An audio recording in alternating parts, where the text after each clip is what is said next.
रिया ने जैसे ही लाइब्रेरी के अंदर साहिल की चप्पल देखी, उसके पैरों तले जमीन खिसक जाती है और वो बैठकर जोर जोर से रोने लगती है। वो चिल्लाती है, भाई कहाँ हो आप, मुझे जवाब दो। तभी उसके कानों में वही आवाज गूंजती है।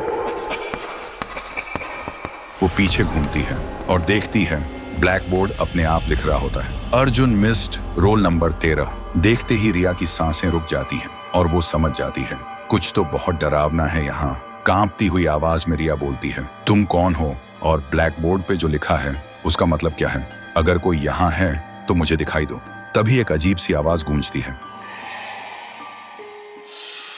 और एक परछाई दिखाई देती है। एक लड़का स्कूल यूनिफॉर्म में, उसकी आंखों में सिर्फ दर्द। वो कहता है, सब मुझे भूल गए। रिया पूछती है, तुम कौन हो और चाहते क्या हो? परछाई बोलती है, मैं हूँ अर्जुन, मिस्ड रोल नंबर 13। आज से 5 साल पहले की बात है। मैं बचपन से अनाथ था।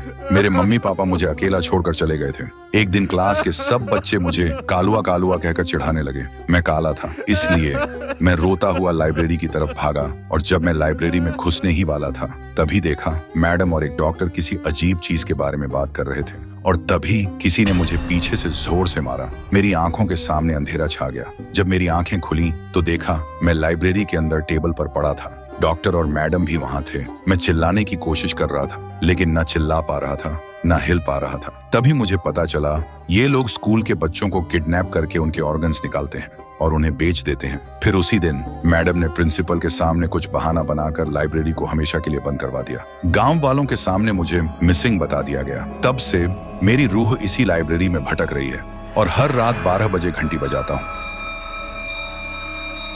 बस इस उम्मीद में कि कोई आए, मेरी कहानी सुने और मुझे इंसाफ दिलाए। रिया की आंखों में आंसू आ जाते हैं। वो बोलती है, मैं तुम्हारा दर्द समझ सकती हूँ, लेकिन मेरे भाई ने क्या किया था? उसे क्यों गायब कर दिया? वो कहाँ है? अर्जुन बोलता है, तुम्हारा भाई बिल्कुल ठीक है।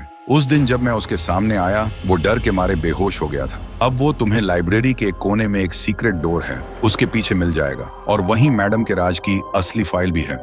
अगली सुबह रिया और साहिल गांव के लोगों के सामने आते हैं। साहिल को जिंदा देखकर सब लोग हैरान हो जाते हैं। रिया वो फाइल सबके सामने रखती है जिसमें मैडम का हर काला सच साफ साफ लिखा था। कुछ देर बाद पुलिस आती है और जो भी लोग इस राज के पीछे थे सबको गिरफ्तार कर लेती है और अर्जुन, उसे अब इंसाफ मिल चुका होता है। उसकी रूह धुआं की तरह हवा में गुम हो जाती है।